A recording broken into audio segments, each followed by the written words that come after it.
The advice group, the Homeowners Alliance, has told the BBC that issues with new homes aren't limited to just let us know. This was supposed to be Justin's dream home. He'd saved up for a new build, Running. We've got zero installation. thinking he wouldn't need to do any work to it. We've moved out twice. Every ceiling in the entire property has been removed. The reality is, We've had countless problems with the heating system. Everything in here has been replaced. The top floor was totally stripped. It's just an endless list of problems. Justin bought his house from one of the biggest developers, Taylor Wimpey, under the Help to Buy scheme. It's well below standard, and trying to negotiate with the builders has been an endless trauma from day one. Insulation issues, damp issues, cold bridging issues. A couple of doors up, Lynn lives in an identical... Got the volume of the way around there.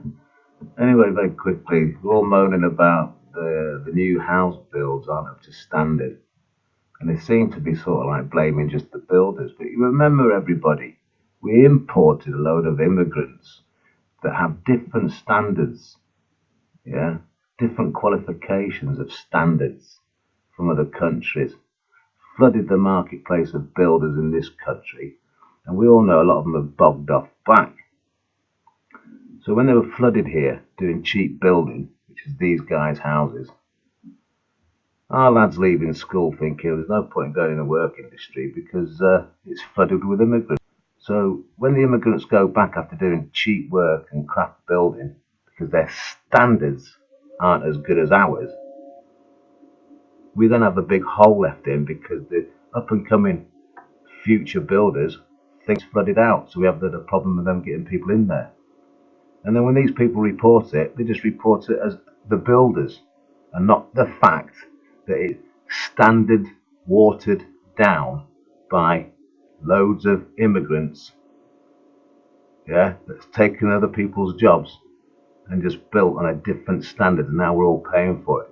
It's a bit when you let people in and your health standards of your country go down with TB and things like that, yeah, because of their standards in their country don't meet our standards, and when they come here we have to sort out the diseases that they bring in. This is the disease of different standards of the working ethic of building.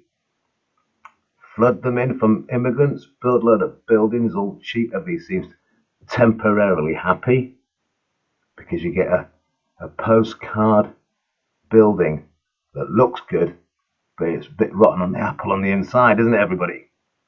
And when then people bog off because they realise England's no different a shit place than where they come from because it's a big con, the younger generation who then go into that work gets slagged by ourselves because we haven't got the balls to say we flooded the place with immigrants. Standards of our country went down.